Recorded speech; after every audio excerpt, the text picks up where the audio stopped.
Are you ready to improve your English listening and speaking skills? Have you ever struggled to understand native speakers in real-life situations?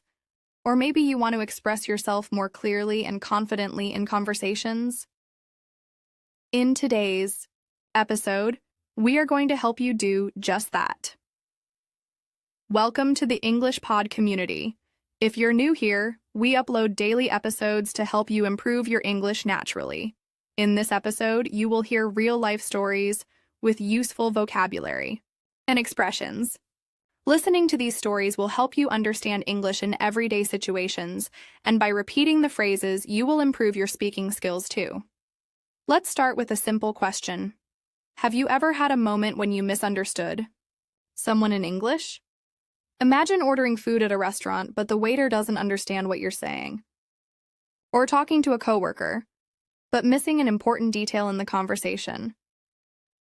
These situations can be frustrating, right? Let me tell you a personal story. A few years ago, my friend Daniel traveled to New York for the first time. He was excited, but nervous about speaking English. On his first day, he walked into a small cafe to order breakfast. He wanted a croissant and a coffee, so he confidently said, "Can I have a croissant and a coffee, please?" But the cashier looked confused and asked, "Sorry, what was that?"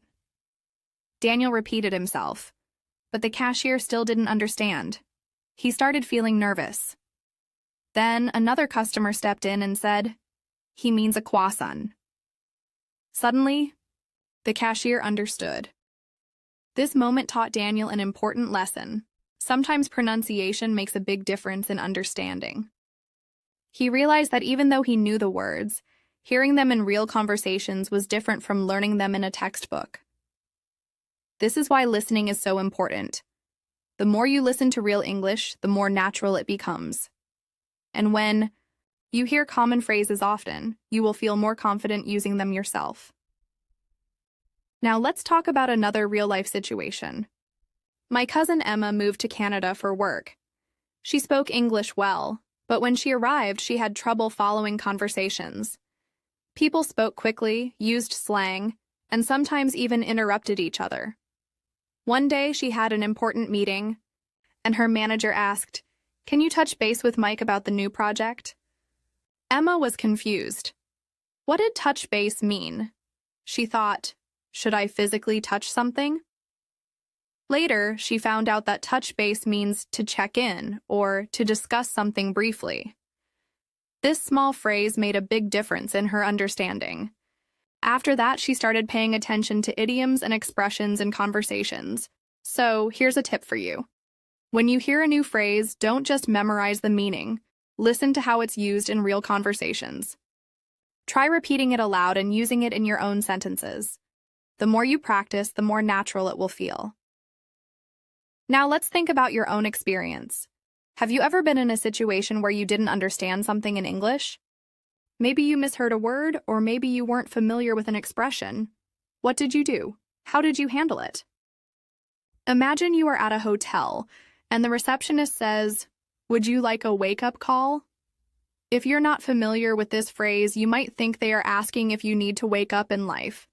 But actually, a wake-up call means that the hotel will call your room in the morning to wake you up. These small but important moments happen all the time in real life.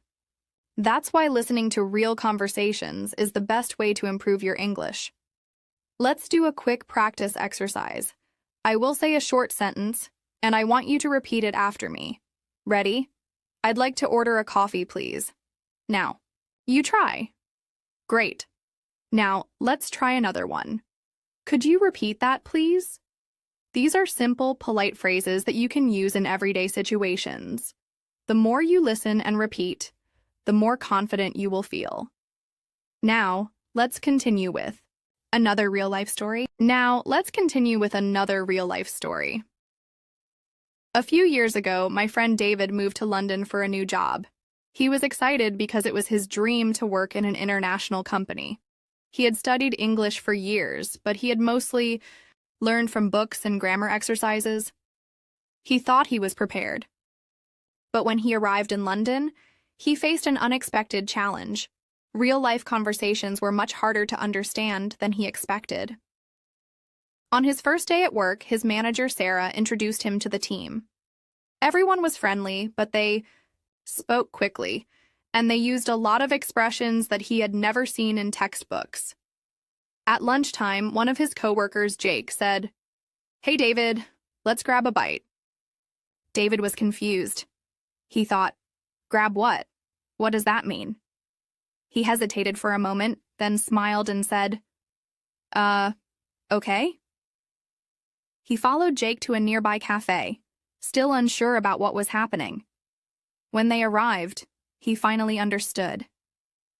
Grab a bite just means go and get something to eat. It was such a simple phrase, but because he had never heard it before in a real conversation, it completely confused him. That day, he realized that even though he knew a lot of English, he needed more practice listening to how people actually speak. David decided to make a plan. Every day, he started listening to English podcasts while walking to work. At lunchtime, instead of sitting alone, he made an effort to join conversations with his coworkers. At first, it was difficult. He didn't always understand everything, and sometimes he felt nervous. But instead of staying quiet, he started asking questions like, "Sorry, what does that mean?" Or, "Can you say that again?" His coworkers were happy to explain, and little by little, he got better at understanding them. One day he was in a meeting and his manager said, "All right, let's wrap things up." This time, instead of feeling lost, he knew exactly what why. It meant, "Let's finish the meeting." He smiled to himself because just a few weeks earlier he wouldn't have understood that phrase. This is an important lesson for anyone learning English. Sometimes the words themselves are not difficult, but the way people say them in real conversations can be different from what you see in textbooks. That's why listening practice is so important. The more you listen to natural English, the more comfortable you will feel when speaking. Now, let's talk about another real-life situation. Imagine you are traveling to an English-speaking country for the first time. You arrive at the airport and you need to go through immigration. The officer asks, "What's the purpose of your visit?" If you are not familiar with this phrase, you might feel nervous. What do they mean by purpose? Are they asking about my job? My reason for traveling? What should I say? But if you have practiced listening to common travel conversations, you will know that the correct answer is something simple like, "I'm here for tourism," or "I'm visiting family." A few months ago, my cousin Sophia traveled to Australia. She was confident in her English, but when she arrived at the airport, she got nervous. The immigration officer asked, "Do you have anything to declare?" She froze for a moment. The word declare sounded serious, like something legal or official. She thought, "Did I bring something illegal? Am I in trouble?" She took a deep breath and asked, "I'm sorry, could you repeat that?" The officer calmly said, "Are you carrying any food, alcohol, or large amounts of money?" Now she understood. Declare just means to report something. She smiled and said, "No, I don't have anything to declare." The officer nodded and let her pass. Later, she laughed about the situation. She realized that the problem wasn't her English. It was just that she hadn't heard this phrase in real life before. This is why listening to natural conversations is so helpful. The more you hear these phrases in context, the easier it will be to understand and respond naturally. Now, let's do a quick practice exercise. I'll say some common travel questions and I want you to repeat after me. Where are you traveling from? Now, you say it. Great. Here's another one. Do you have a return ticket? Try saying it aloud. The more you practice listening and speaking, the more confident you will feel in real situations. Now, let's talk about another important moment when listening skills make a big difference. Ordering food at a restaurant. Imagine you are in a busy cafe in London. You walk up to the counter and the barista says, "What can I get you?" If you are prepared, you can simply say, "I'd like a cappuccino, please." But what if they ask for here or to go? If you are not familiar with this phrase, you might feel confused. A friend of mine, Mark, had this exact experience. When he traveled to the US, he walked into a coffee shop and ordered a latte. The cashier asked, "For here or to go?" He hesitated. He had never heard this phrase before. He guessed that to go might mean takeaway, so he said, "To go." Luckily, he was right. But at that moment, he felt nervous because he wasn't 100% sure. After that, he started listening carefully to how people ordered food and drinks. He noticed that in the US, people often say, "Can I get a," instead of "I would like." He also learned that "that'll be" is a common way for cashiers to tell you the total price. For example, the cashier might say, "That'll be $5.50. If you don't know this phrase, you might not realize they are telling you the price. But once you hear it a few times, it becomes natural. This is why real-life listening is so important. The more you hear these phrases, the more confident you will feel when speaking. Now let's practice. I'll say some common phrases you might hear in a cafe. Repeat after me. "What can I get for you?" Now, you say it. Great. Here's another one. "That'll be $5.50. Try saying it aloud. When you listen and repeat, your brain gets used to the sounds of English, and speaking becomes easier. Now let's continue with another real-life example. Let's continue with another important area where listening and speaking skills make a big difference: making small talk. Small talk is the kind of casual conversation you have with people in everyday situations, like when you meet someone new or when you're waiting for a bus. It's a skill that can feel difficult at first, but once you practice it, it can become one of the most valuable ways to improve your fluency in English.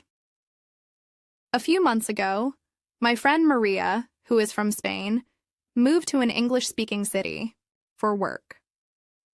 She had studied English for many years, but she was nervous about speaking with strangers, especially when it came to making small talk.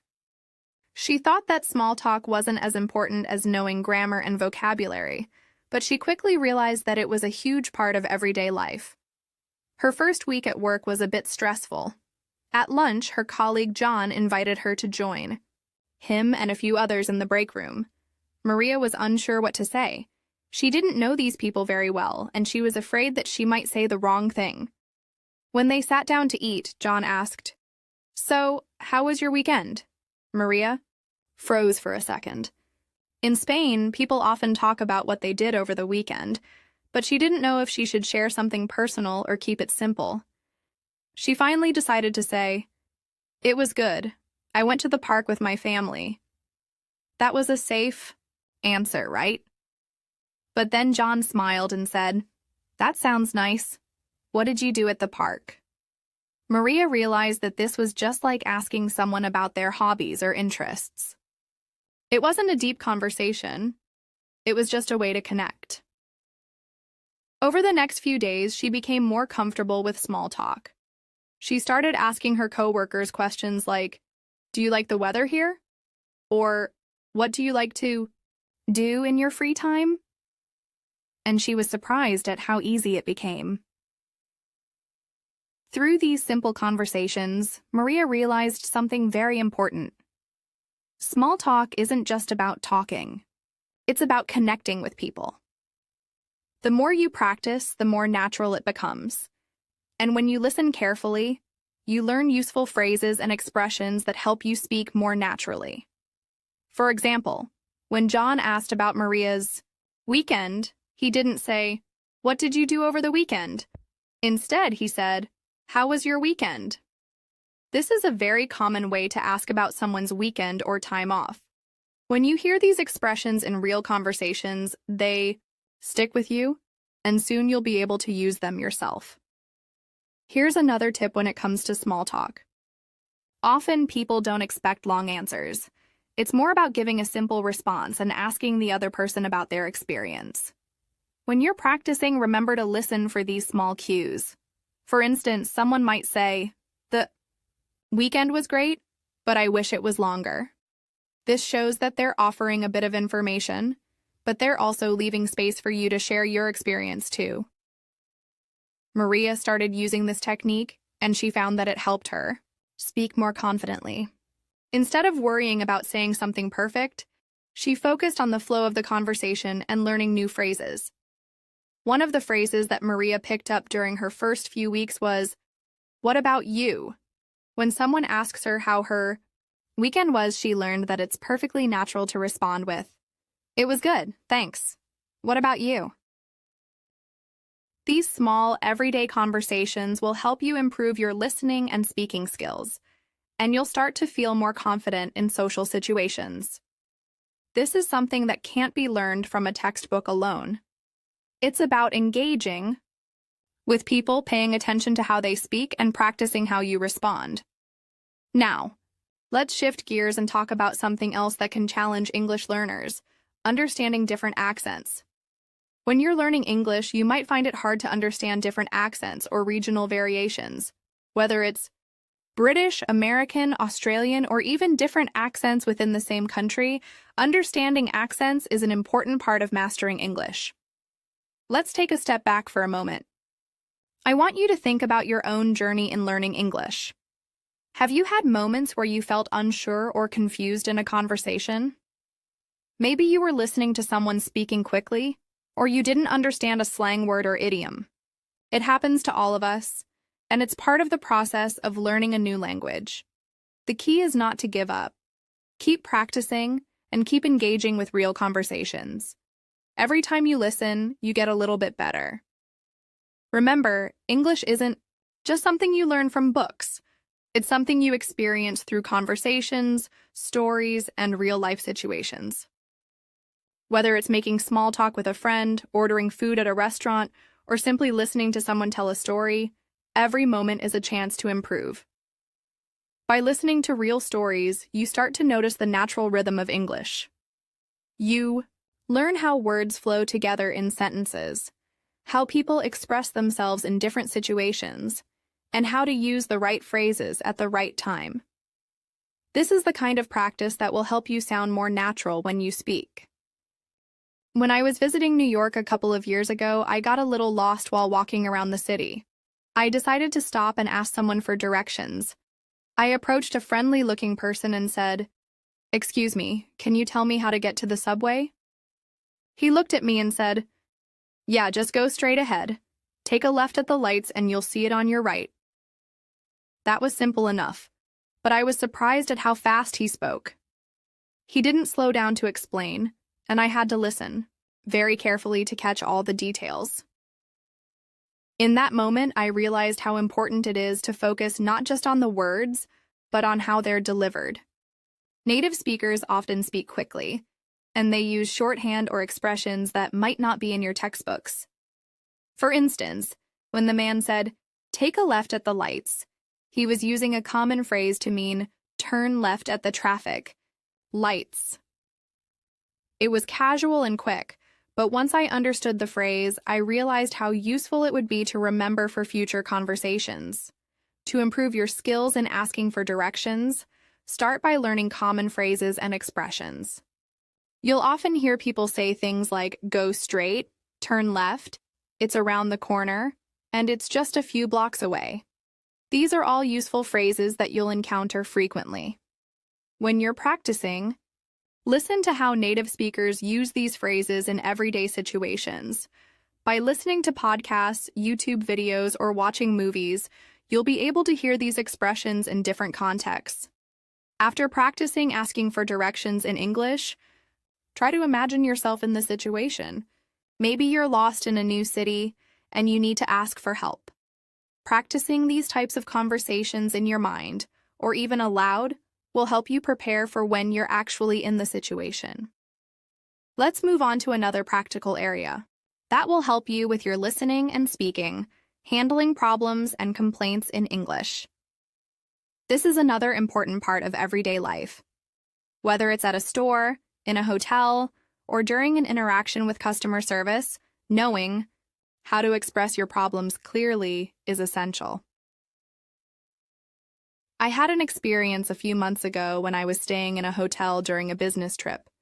I checked into my room, but when I tried to use the Wi-Fi, it wasn't working.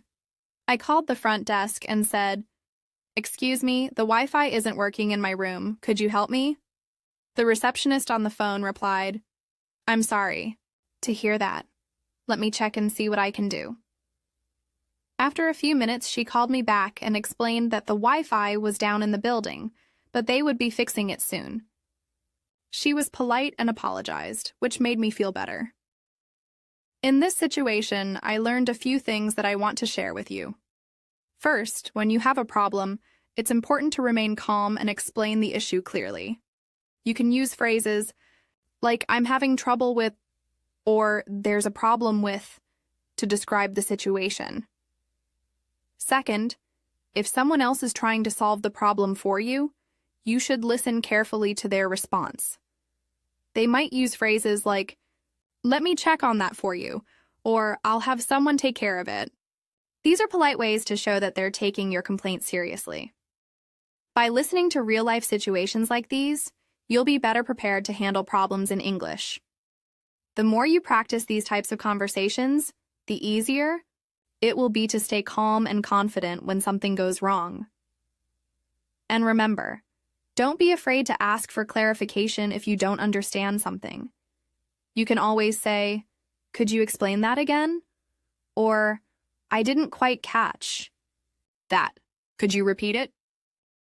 Imagine walking into a bustling cafe on a cool London morning. The aroma of freshly brewed coffee fills the air as you approach the counter. The barista greets you with a cheerful, "What can I get you today?" For a moment, you pause. This casual phrasing might be different from the formal language you learned in textbooks.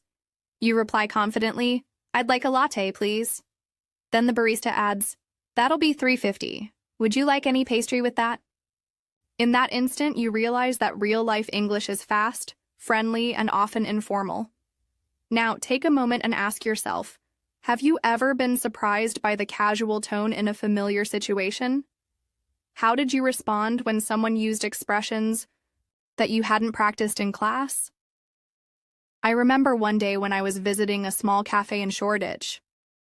I had expected a polite, formal exchange, yet the friendly, informal language caught me off guard, in the best way possible. This taught me that adapting to different styles is key to understanding everyday conversation. To practice, try imagining yourself in that cafe. Visualize hearing, "What can I get ya?"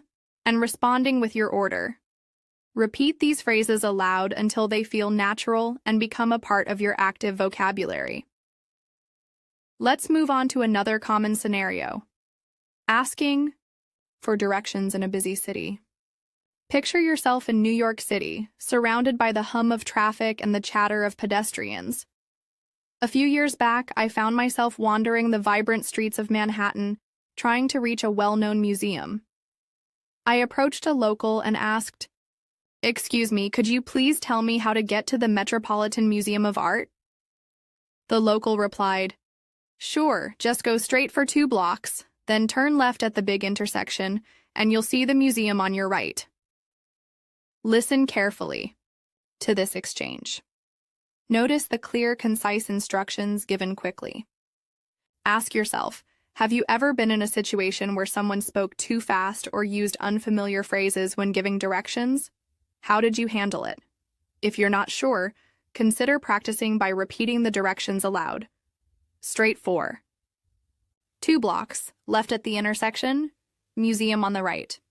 Repetition builds your confidence in both understanding and using these everyday phrases. Now let's explore the art of making small talk, a fundamental part of building relationships, in both personal and professional settings. I recall an afternoon at a local community event in London where I met a gentleman named Alex. He started our conversation with a simple, "Lovely weather today, isn't it?" I responded, "Yes, it's a beautiful day. I love how the sunshine brightens everything." That simple exchange opened up a pleasant discussion about favorite outdoor activities, local parks, and weekend plans. Think about your own experiences. What topics do you naturally bring up when meeting someone new? Practice small talk by asking questions like, "How are you today?" Or "What have you been up to lately?" The more you practice, the easier it becomes to keep a conversation flowing. Now, let's add another layer by considering professional settings. Imagine you're in a virtual meeting with colleagues from around the world. Your manager might say, "Let's circle back to that point later." At first, you might wonder what circle back means. In this context, it simply means to return to a topic later in the discussion. When you encounter unfamiliar phrases in meetings, jot them down and ask for clarification if needed. Reflect for a moment. Have you ever been confused by business, jargon, or idioms? Practice by repeating phrases like "circle back" until they become second nature. Next, consider the challenges of phone conversations. Unlike face-to-face talks, you rely solely on audio cues. I once made an important call to resolve an issue with my internet connection. The customer service representative, John, said clearly, "Can you please describe the problem you are experiencing?" I explained, "My connection keeps dropping and it's very frustrating." John replied, "I understand. Let me run a diagnostic test on your line." His calm, clear tone helped me feel at ease. Picture yourself in a similar situation and repeat phrases like, "Could you please repeat that?" Or, "I'm sorry, I didn't catch that." These exercises can prepare you for real-life calls where clarity is crucial. Now let's explore a situation many of us face when traveling. Imagine arriving at an airport in an English-speaking country. The announcements over the intercom might sound like, "Due to inclement weather, your flight will be delayed by 30 minutes. In that moment, you might feel anxious if you're not familiar with such phrasing. Later, when you ask a staff member, "Could you tell me what the delay is about?" they explain, "The delay is because of bad weather conditions." Consider practicing these scenarios at home. Repeat key phrases such as "flight delayed" and "inclement weather" until you feel comfortable using them. Another everyday conversation involves discussing hobbies and interests. Picture a quiet evening when you meet someone at a local event. They ask, "What do you enjoy doing in your free time?" You might reply, "I love reading, hiking, and trying out new recipes." This kind of conversation is a perfect opportunity to learn descriptive adjectives and expand your vocabulary. Think about your favorite hobby. What words would you use to describe it? Practicing these questions and answers builds not only your vocabulary but also your confidence in sharing personal experiences. Let's engage in an interactive exercise right now. Repeat after me. How are you today? What have you been up to lately? The weather is really nice, isn't it? I'd love to hear more about that.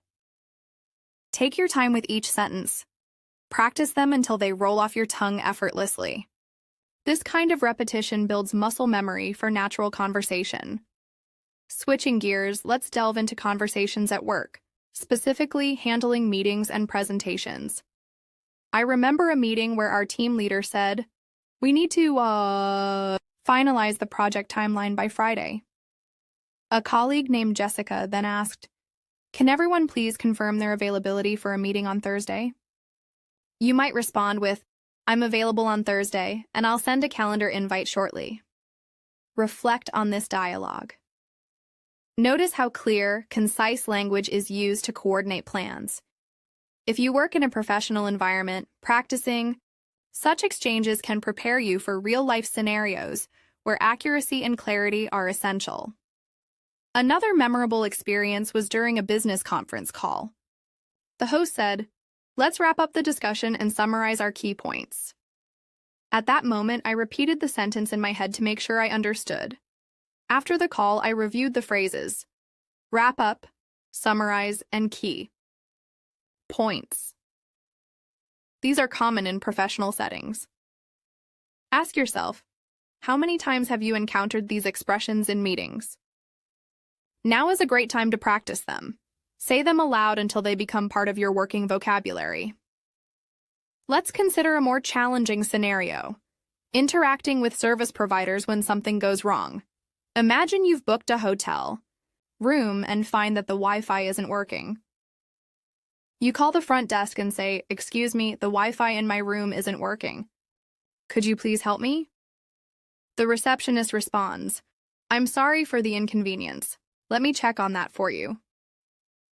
This exchange uses straightforward language, but it's crucial to speak clearly and listen carefully. Think about how you would handle a similar situation. Practice these key phrases and consider recording yourself to see where you might improve. Now picture yourself in a local market in Australia. A vendor enthusiastically shouts, "This is a ripper deal."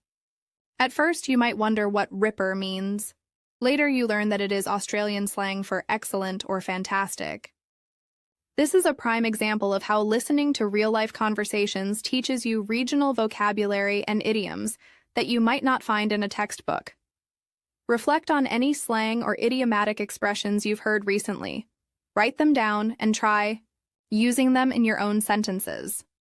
Over time, these expressions will become a natural part of your speech.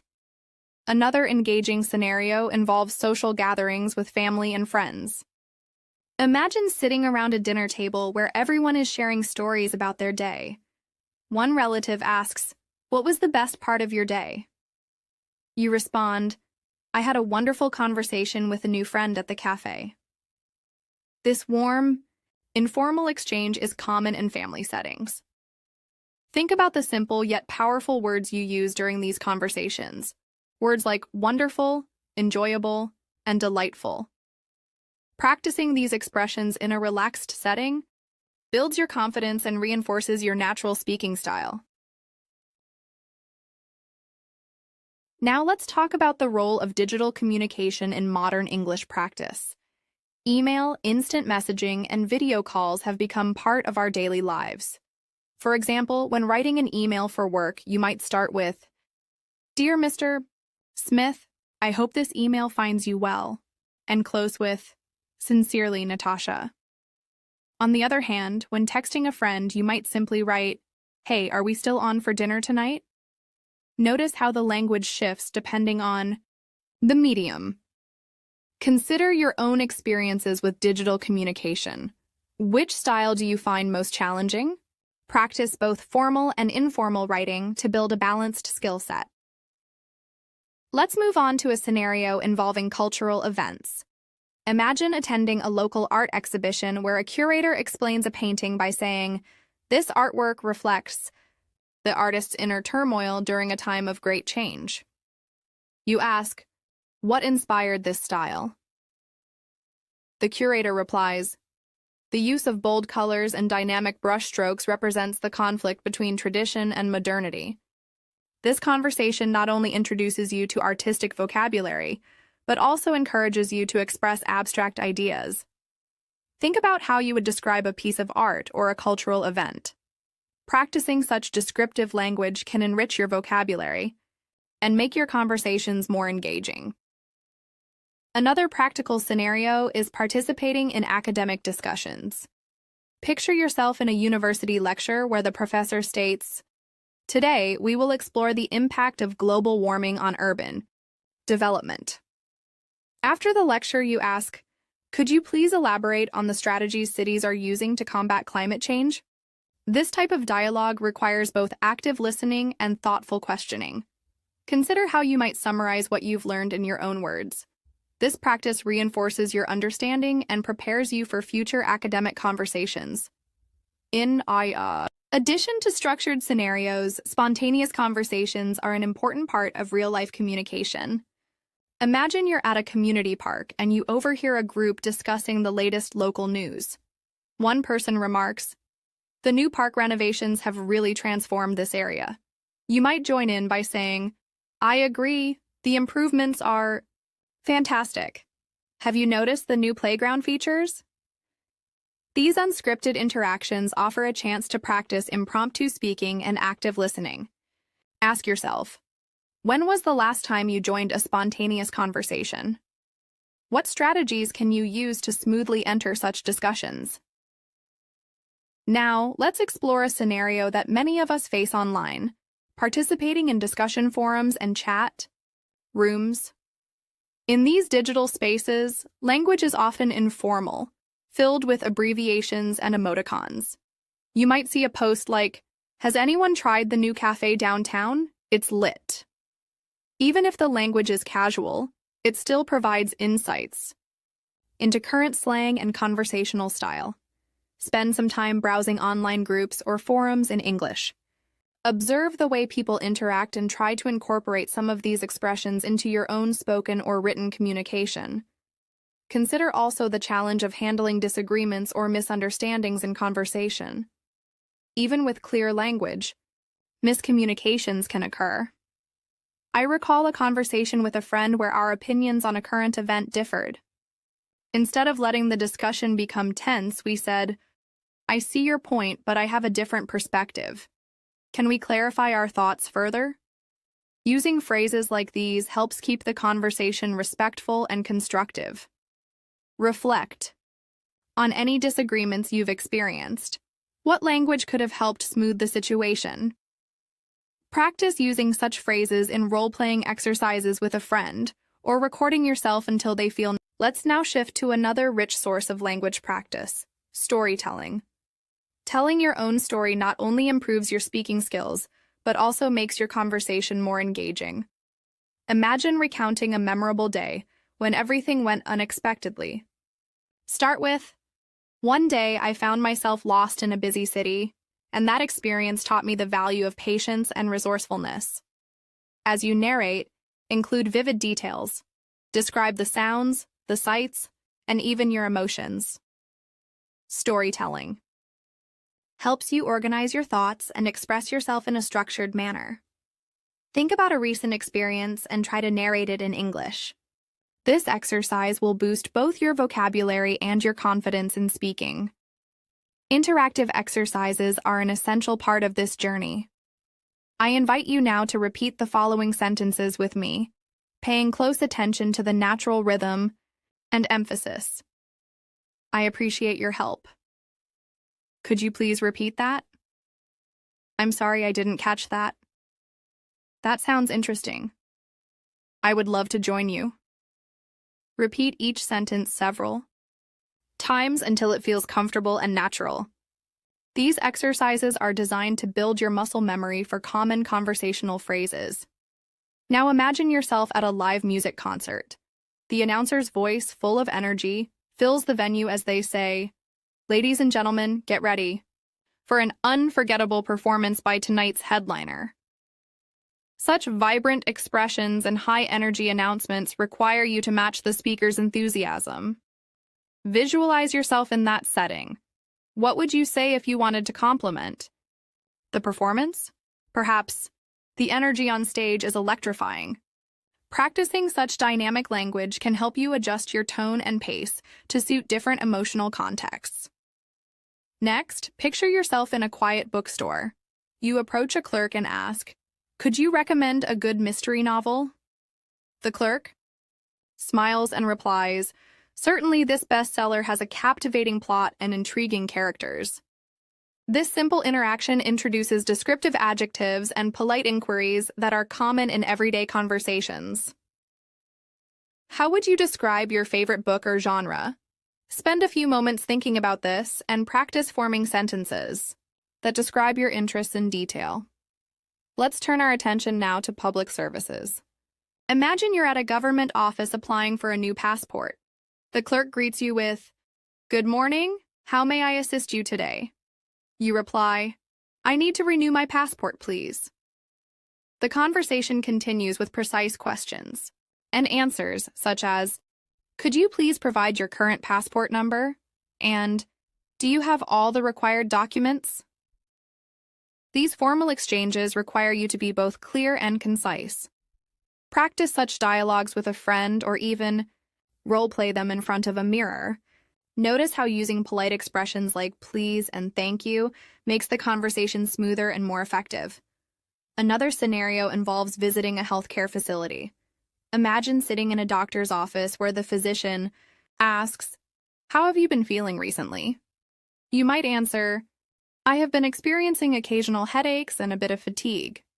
The doctor then follows up with, "Can you describe the nature of your headaches?" Such conversations demand clear communication about your symptoms. Practice describing common health issues in simple, direct language.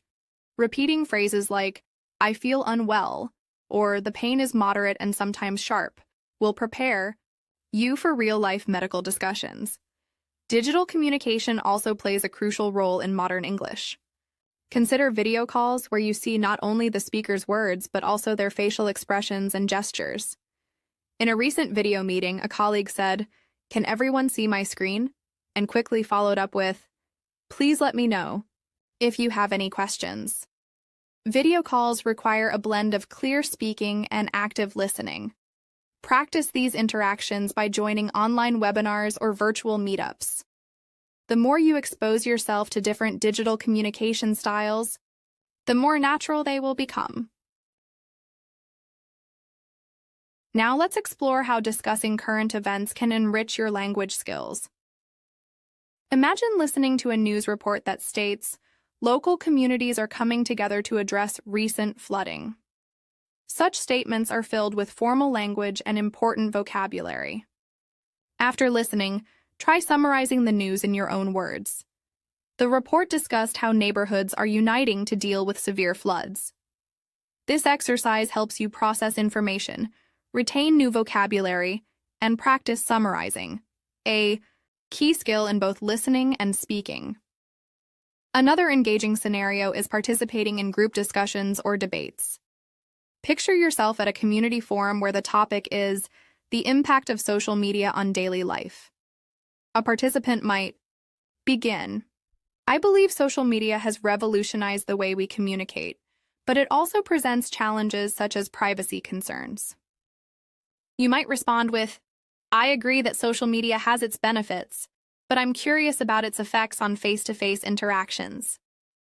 Engaging in debates not only exposes you to different viewpoints, but also teaches you how to articulate your opinions clearly.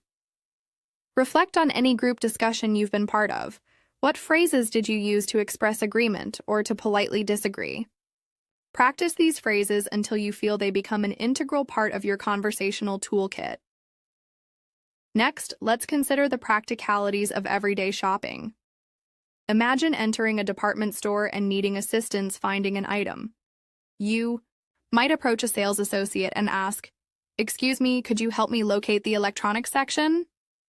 The associate might reply, "Yes, it's on the second floor, near the home appliances area." Such interactions, though brief, are essential in daily life. They emphasize the use of polite inquiries, clear directions, and simple language. Visualize yourself in this scenario and practice the key phrases.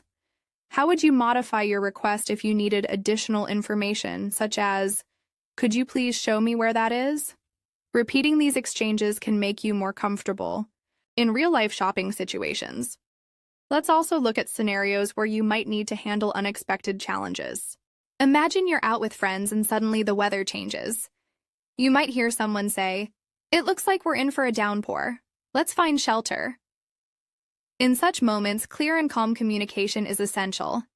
You might add, "I'll grab my umbrella," or ask, "Does anyone know where we can take cover?" These spontaneous conversations require you to be quick on your feet. Reflect on any unexpected situations you've encountered. How did you communicate in the moment? Practice these scenarios with a friend so that when the time comes, you feel ready to respond confidently. Consider next a scenario involving a friendly debate on a lighthearted topic, such as discussing favorite cuisines. Imagine sitting at a dinner party where someone remarks, "Italian food is the best because of its rich flavors and variety." You might respond, "I love Italian food too, but I'm also fond of the spicy kick of Thai cuisine." This type of dialogue helps you practice comparing ideas and expressing preferences. Notice the language used. Words like rich, variety, spicy, and fond add color to your conversation. Ask yourself, Which adjectives do you commonly use when describing food or other interests? Practice crafting sentences that incorporate these descriptive words to enhance your communication. Let's now transition to scenarios that involve nonverbal cues and body language. Even though our focus is on listening and speaking, nonverbal elements play a key role. Picture a conversation where a friend is explaining an exciting news story. Even if you cannot see them during a phone call, imagine how their tone of voice conveys excitement. Their laughter, the slight pause before a punchline, and the change in pitch all signal their emotions. While practicing on your own, try to incorporate these elements. Smile as you speak, and notice how your tone changes. Even without a visual cue, these subtleties make your speech more engaging and natural. We have now reached a point where each scenario builds upon the previous one, enriching your understanding of real-life English.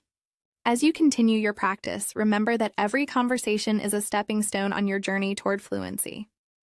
The everyday interactions we've discussed, from ordering food and asking for directions to engaging in professional meetings, participating in cultural events, and even handling unexpected situations, each offer valuable opportunities to practice and improve your listening and speaking skills. Imagine your future self confidently navigating any situation, whether you're conversing with a stranger in a cafe or leading a meeting at work. Visualize the progress you will make by immersing yourself in these varied scenarios, practicing key phrases, and learning from every interaction. The more you expose yourself to natural, authentic English, the more intuitive your responses will become. Let's now explore even more nuanced interactions and advanced conversational techniques. Picture a lively dinner party hosted by a close friend. The host welcomes everyone by saying, "I'm thrilled that you all could join me tonight. Let's raise a toast to friendship and new beginnings." Conversations buzz around the table. Guests share stories about their day, debate current events, and reminisce about old times. In one corner, someone remarks, "This meal is absolutely delicious. A real feast for the senses." In another, a discussion unfolds about travel experiences and future plans. Notice the shift in language, from casual greetings to more expressive, detailed narratives. How would you describe such an experience in your own words? Practice forming sentences that capture not only the facts but also the emotions of the moment. Now, consider another setting, a professional workshop where participants share innovative ideas. The facilitator starts with, "We are here to collaborate on creative solutions." One participant explains, "My idea is to develop an app that connects community members with local events." Following the presentation, the facilitator asks, "Can anyone offer feedback or suggest improvements?" This exchange encourages you to practice offering constructive criticism and expressing your opinions politely. Think about a project or idea you're passionate about. How would you explain it in a way that is both clear and engaging? Role-play this conversation, focusing on clarity, organization, and the natural flow of ideas. We can also delve into the art of negotiating, an essential skill in both personal and professional life. Imagine you're at a market and wish to negotiate the price of a souvenir. The vendor says, "This item is priced at $20. You might reply, "Could you do $15? The vendor might counter, "How about $18? Engaging in such negotiations teaches you to use polite language while expressing your needs. Practice using phrases like, "Would you consider?" or "Is there any possibility of a discount?" Such exercises not only build your vocabulary, but also prepare you for real-life bargaining situations. Next, envision a scenario in which you participate in a creative brainstorming session with colleagues. The atmosphere is dynamic, and ideas flow freely. A colleague suggests, "What if we try a new marketing strategy focused on social media influencers?" You add, "That's an interesting idea. Could you elaborate on how we might implement it?" The discussion evolves with each participant building on the previous idea. In these situations, it is vital to listen actively, ask clarifying questions, and summarize key points. Reflect on how you might contribute to such discussions. What phrases would you use to express agreement, request further details, or offer a new perspective? Practice these conversational tools until they become second nature. Imagine, too, the challenge of speaking with confidence during unexpected interviews or impromptu presentations. Perhaps you're at a networking event, and someone unexpectedly asks, "Can you tell me about your work?" You might respond with a brief, confident summary. "I work in digital marketing, helping businesses connect with their audiences through innovative online strategies." This type of spontaneous speaking requires you to organize your thoughts quickly and express them clearly. Practice by preparing a few short introductions about yourself and your work.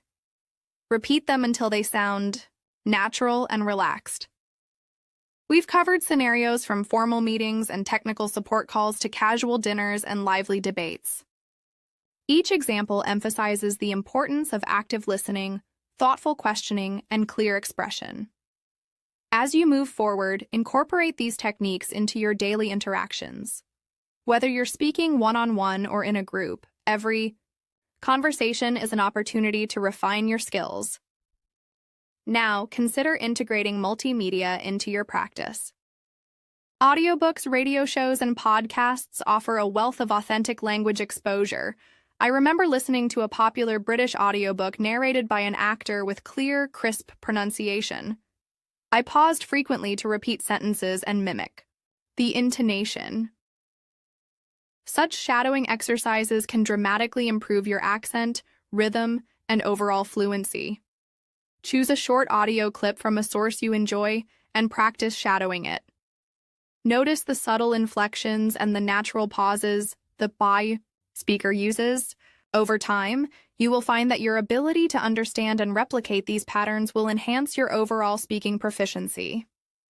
In addition to shadowing, consider engaging with language learning apps that offer pronunciation and listening exercises. Many apps feature interactive lessons where you can record your voice, receive feedback, and compare your pronunciation with native speakers. This kind of immediate feedback is invaluable for improvement. Ask yourself, which app or resource has helped you the most so far? If you haven't tried one yet, explore a few and see which fits your learning style best. We have now covered numerous scenarios, from everyday errands and social gatherings to professional environments and cultural events. Each situation is designed to immerse you in real-life English and build your confidence in listening and speaking. As you practice these exercises, remember that improvement comes gradually. Celebrate each small success and view mistakes as opportunities for learning rather than setbacks. Now, let's move on to exploring even more nuanced interactions and advanced techniques that build on everything we've discussed so far. Imagine engaging in a lively debate about current events with a diverse group of friends. One person might say, "Social media has revolutionized communication, but it has also created challenges in maintaining genuine relationships." You could respond with, "I see your point, and I wonder how we can balance technological advancements with personal connection. What do you think are some practical solutions?" This exchange requires you to listen carefully, process multiple viewpoints, and articulate your thoughts clearly. Practice summarizing what others say and then building on that with your own insights. This active engagement is a powerful way to improve both your listening and speaking skills. Think about how you can apply these techniques in your daily routine. Perhaps you can start a conversation journal where you write down interesting phrases, idioms, or new vocabulary you hear during the day.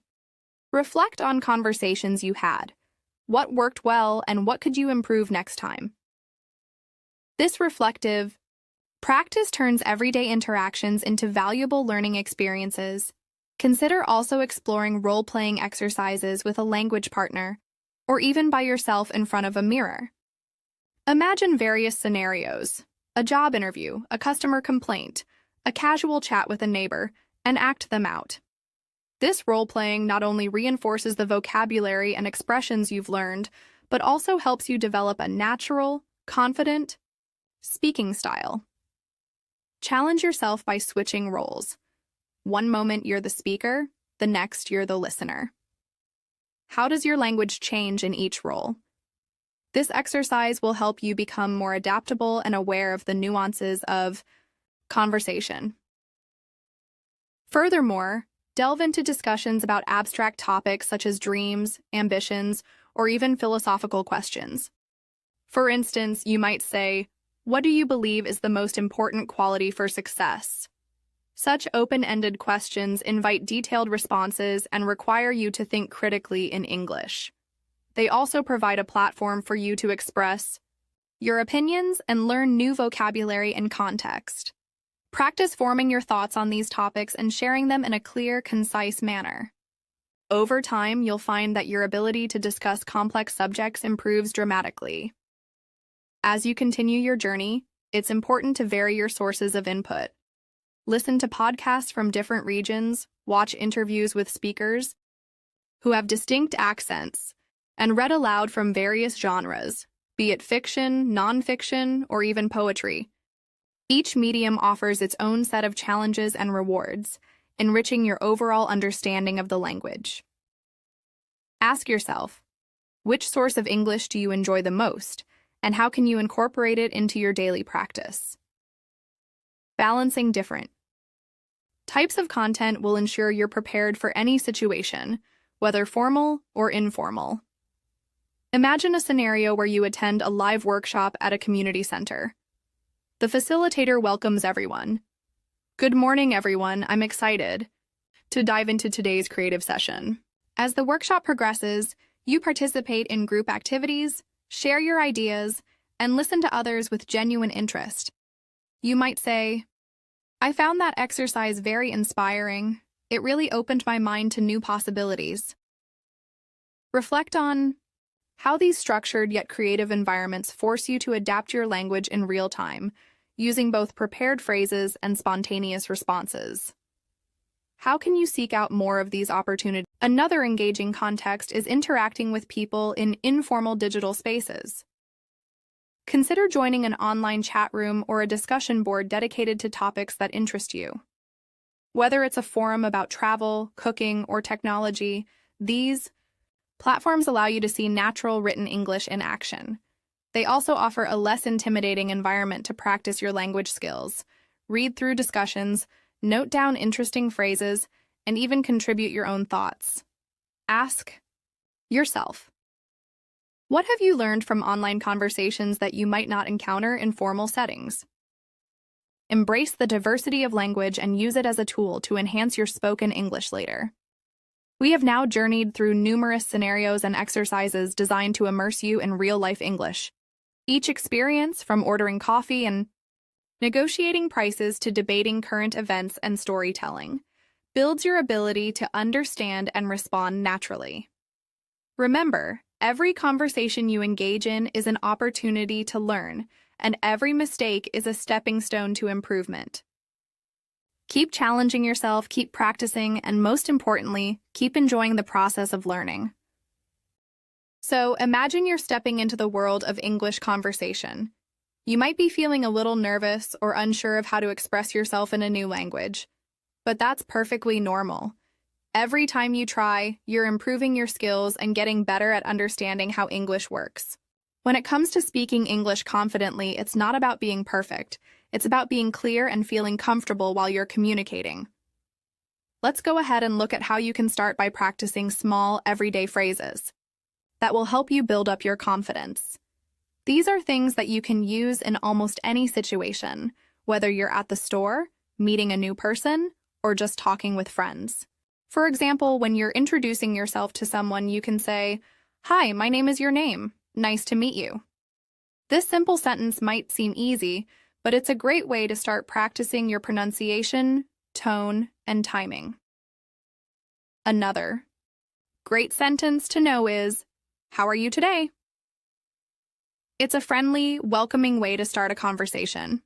When people ask you how you're doing, just respond with something simple like, "I'm doing well, thank you," or "I'm good. How about you?" This is an easy way to keep the conversation going and show that you're ready to talk. Next, let's talk about how to express your thoughts clearly. You don't have to use long or complicated sentences to be understood. In fact, sometimes simple sentences are the most effective. For example, if someone asks you what you did today, you could say, "I went to the park," or "I worked on a project." Keeping things clear and to the point helps your listener understand you better and also makes you feel more comfortable as you speak. One of the challenges when learning a language is understanding how to react in different situations.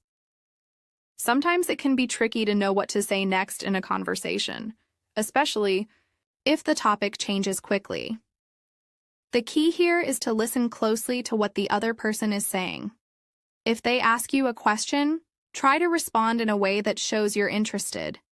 You can say things like, "That sounds interesting," or "I never thought of it that way." These simple phrases show that you're actively listening, and they help you build a stronger connection with the other person. If you're not sure how to respond, don't worry. It's okay to take a moment to think before you speak. A good way to give yourself some time to think is by saying, "Let me think about that for a second." This phrase buys you a little time to gather your thoughts and gives you the confidence to respond more thoughtfully. When it comes to speaking English in more formal settings, like a job interview or a meeting, you might want to use slightly different phrases. But the idea is the same. Be clear, concise, and confident. For example, instead of saying, "I like this idea," you could say, "I believe this is a good approach." This makes your statement sound a little more formal, but it still communicates the same thing. Remember, the key to speaking confidently is to practice regularly.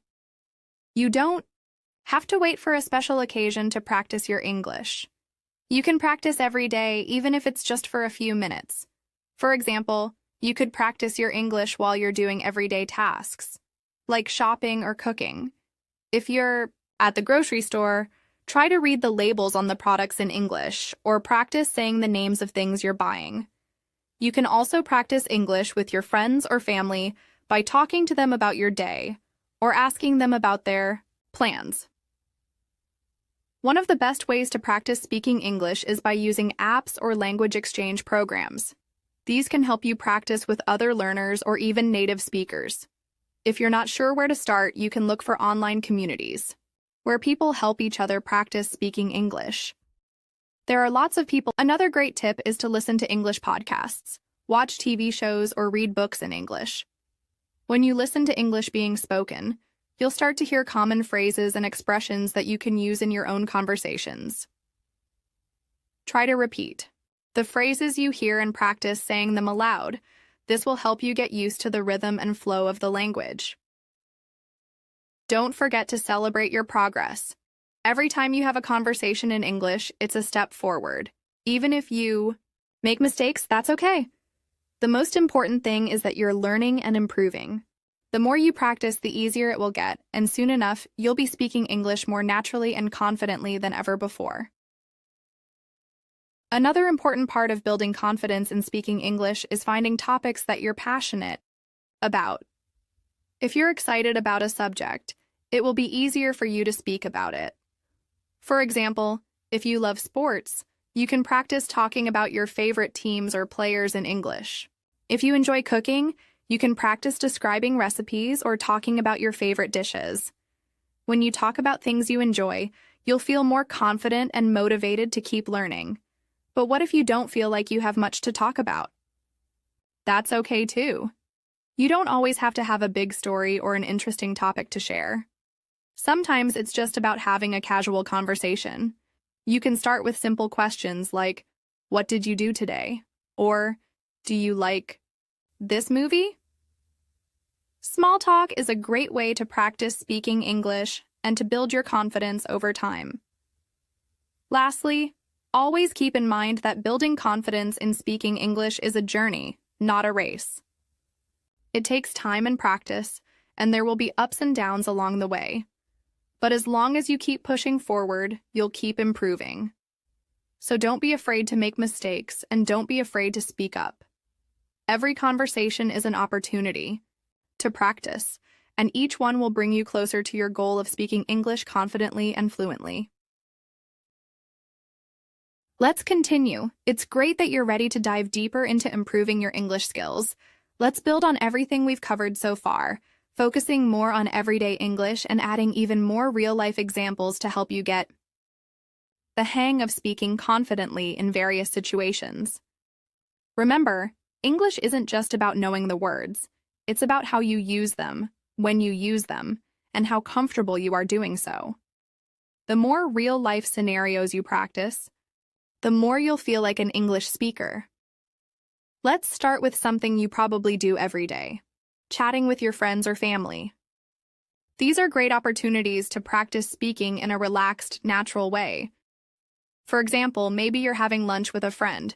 You could say, "This food is delicious. How did you make it?"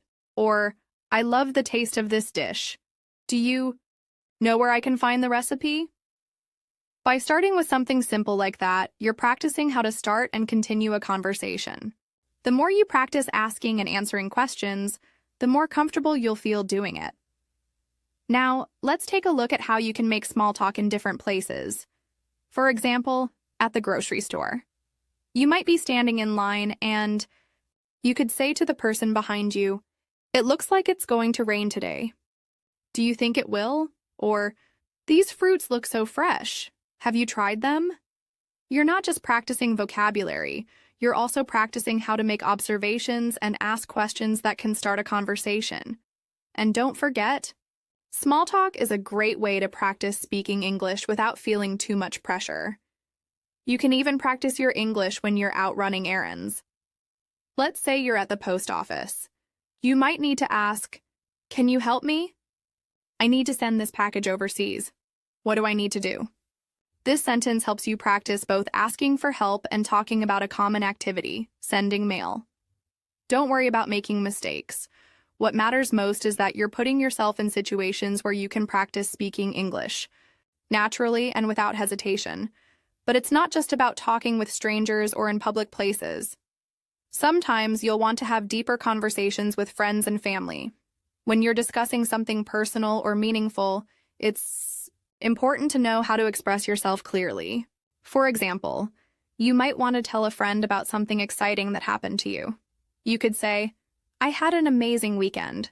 I went to a concert with some friends, and the band was incredible. Have you ever been to a concert like that?" Here, you're not just sharing an experience. You're also giving your friend an opportunity to share their thoughts and stories. Now let's think about how you can practice English when you're alone. Many people struggle with this, but practicing speaking by yourself can actually be really helpful. You can read aloud from books or watch a TV show in English and try to repeat what the characters say. I know it might feel strange at first, but over time, it can improve your pronunciation, rhythm, and overall fluency. Another thing you can do is talk about your day in English. For example, "Today I woke up early, had breakfast, and then went to work. After work, I met a friend for coffee. It was a busy day, but a good one." This is a simple way to practice, forming sentences and using vocabulary in a meaningful way. As you start to gain more confidence in speaking, you might want to have conversations about more specific topics. This could be anything from sports, movies, hobbies, or current events. The goal is to expand your vocabulary and learn how to express yourself on a variety of topics. If you're talking about sports, you might say, "I'm a huge fan of soccer. My favorite team is Team Name, and I love watching their games. Do you like soccer too?" Or if you're talking about movies, you could ask, "Have you seen any good movies recently? I just watched Movie Name and thought it was amazing." One of the most important things to remember when practicing English is that it's not about using the most complicated words or phrases. It's about communicating your ideas clearly and effectively. So don't be afraid to use simple sentences, especially when you're just starting out. For instance, "I'm learning English," or "I like this song," might seem basic, but they're perfect examples of how to express your thoughts simply and clearly. As you grow more comfortable, you can start adding more details like, "I've been learning English for 6 months now, and I'm getting better at it every day." You also have to remember that every conversation is an opportunity to learn. If you make a mistake, that's fine. It's a part of the learning process. For example, let's say you were at the store and you said, "How much is this?" But the cashier responded with, "It's $5. You might think to yourself, "Oh, I should have said, 'How much does this cost?'" But don't worry. Mistakes like this are natural, and they give you the chance to learn and improve. The more you practice, the more you'll start to notice how native speakers express themselves. The goal is not perfection, it's progress. Have you ever had an embarrassing moment in English? Maybe you said something wrong or you couldn't think of the right word at the right time. That's okay. It happens to everyone, even fluent speakers. For example, I remember once when I was learning English, I tried to order food at a restaurant and accidentally said, "I would like a coffee with a spoon," instead of, "I would like a spoon with my coffee." The waiter smiled and corrected me, but it was a funny moment. It's those little things that teach you the most and help you remember the right phrases next time. The key is not to let these moments discourage you, but rather to laugh at them and learn from them. Now let's look at how you can improve your listening skills as well. One of the best ways to improve your listening is to listen to English every day. This could mean watching movies or TV shows, listening to podcasts, or even just talking to someone in English. You can start by watching shows with subtitles to help you connect the spoken word with the written word.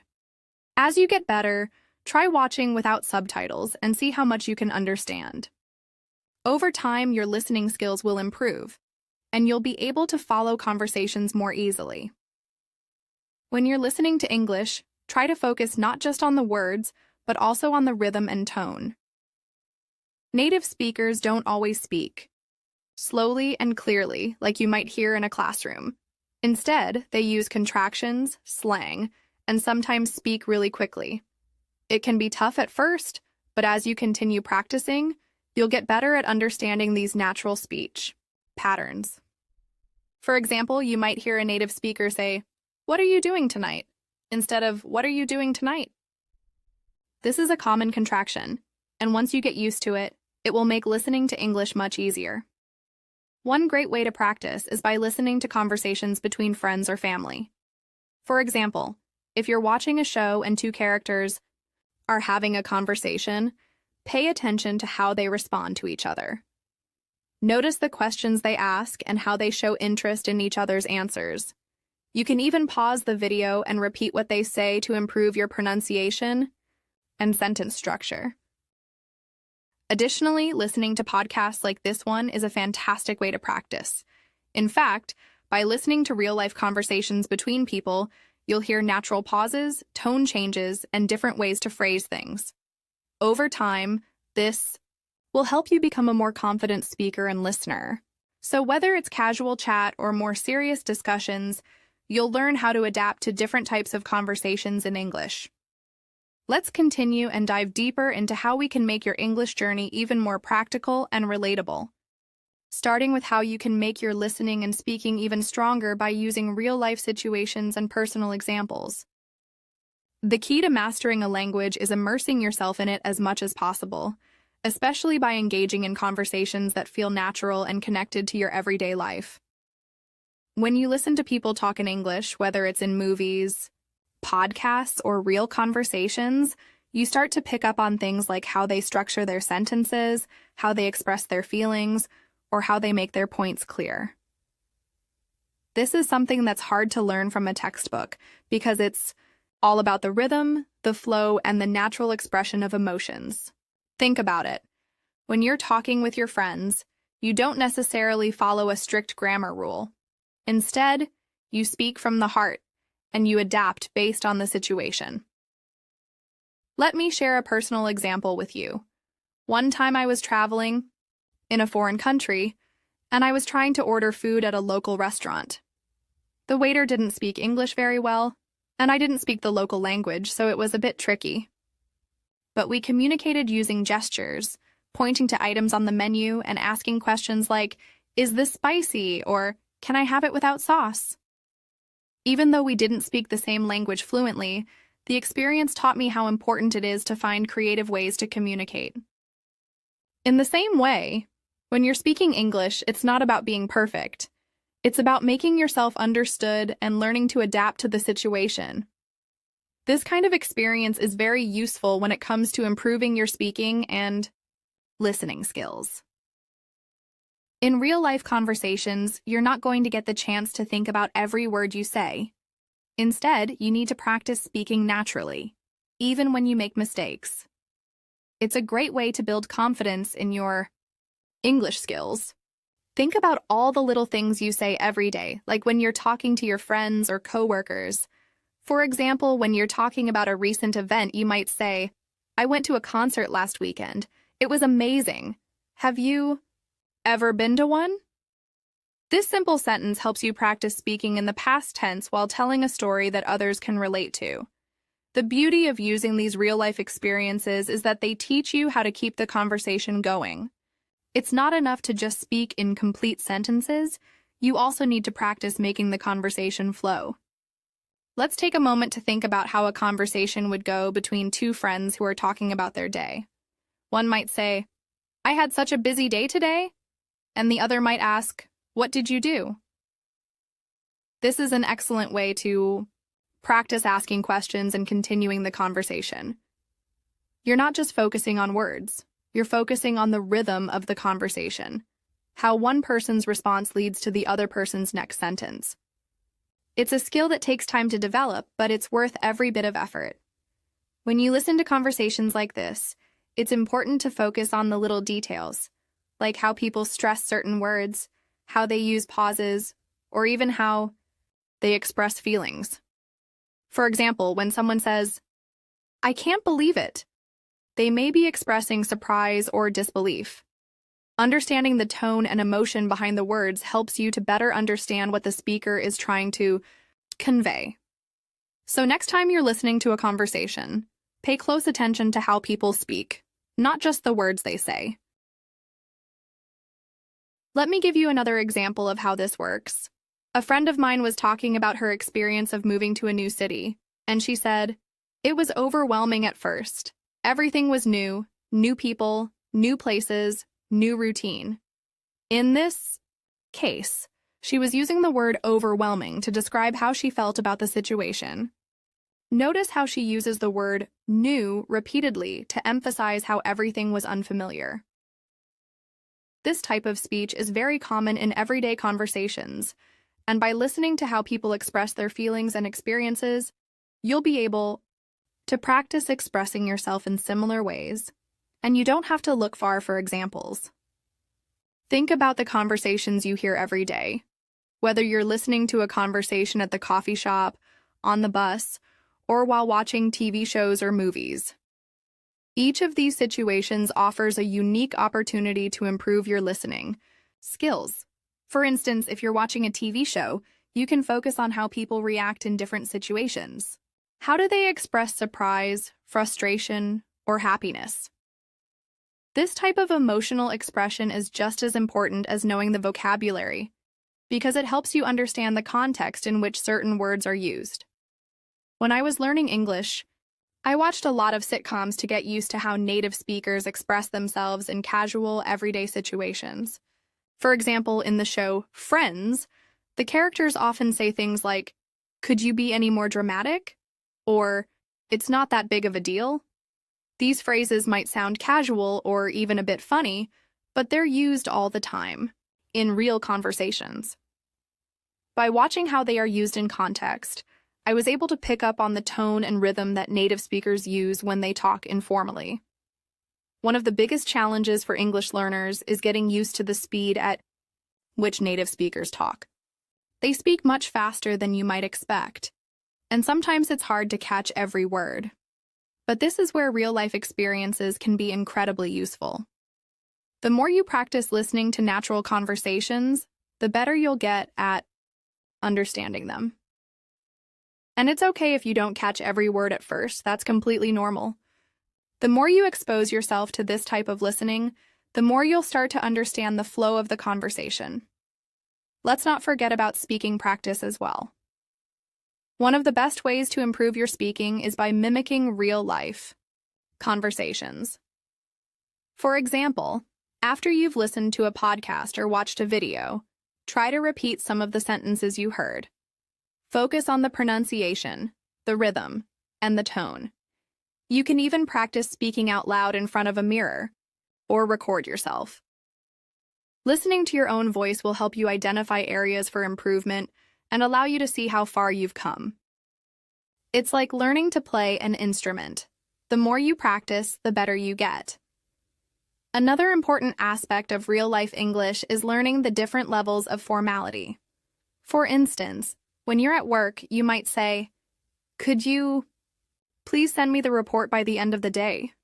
But when you're talking to a friend, you might say, "Hey, can you send me that report by today?" In both situations, you're asking for something, but the way you say it changes depending on the context. By practicing different levels of formality, you'll learn how to communicate effectively in both professional and casual situations. In the workplace, there are certain phrases that are used all the time. For instance, if you're working in an office, you might need to send an email asking for clarification on something. You could say, "I just wanted to clarify what you meant in the meeting earlier. Could you please explain it again?" In this case, you're politely asking for more information. This is a great example of how to practice using formal English in a professional context. On the other hand, if you're chatting with a coworker in the break room, you might say, "Hey, I didn't get what you meant earlier. Can you explain it to me?" This is less formal, but still clear and polite. Finally, let's talk about one of the most powerful ways to improve your English practice. The more you practice speaking and listening to English, the more confident you'll become. You don't have to be perfect. What matters most is that you're putting yourself out there, engaging in conversations and making progress every day. The more you practice with real-life situations, the easier it will be to speak naturally and understand others.